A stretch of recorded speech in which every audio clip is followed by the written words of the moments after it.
event. 3 players in double figures. Clark again with another 3.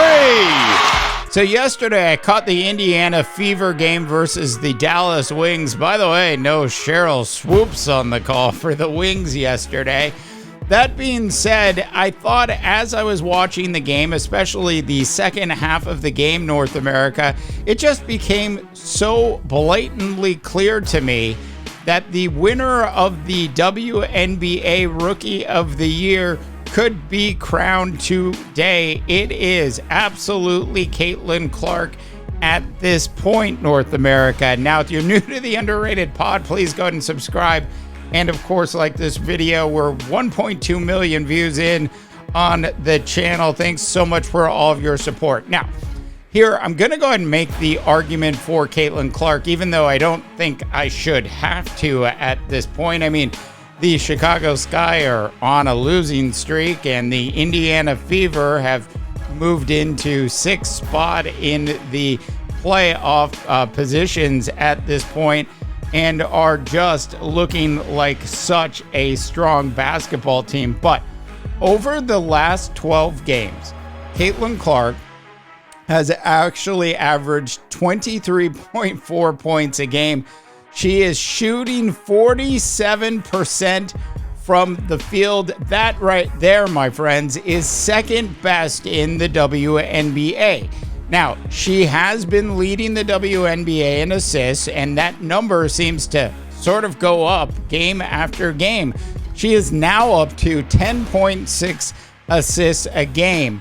And more proof in the pudding for you is that the Indiana Fever are actually 9-3 since July 6th. Now, she has also found herself in the WNBA's most valuable player conversation. Now, I'm not saying she's going to win this year, because clearly that is A'ja Wilson. A'ja Wilson is clearly the best player in the world on the women's side of the basketball court. But the very fact that with everything Caitlin has had to put up with, to actually get to this point of the year, this point of the season, and play as well as she's playing, and not just play as well as she's playing, but actually improve and have her team actually look like a legitimate threat.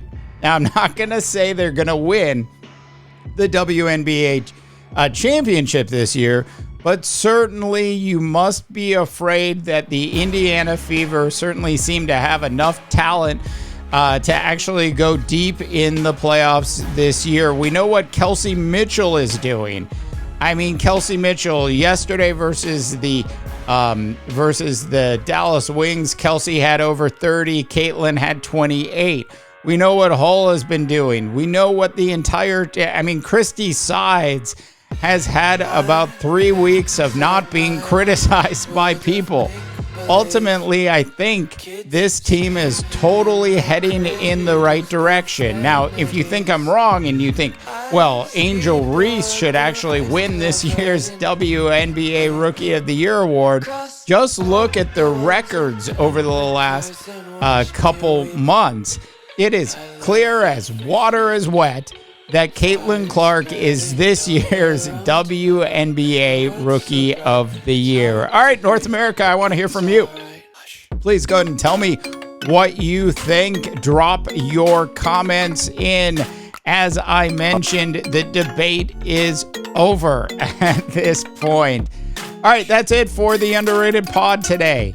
As always, I am Dave DeBaugh, wishing you all a tremendous rest of your sports viewing day.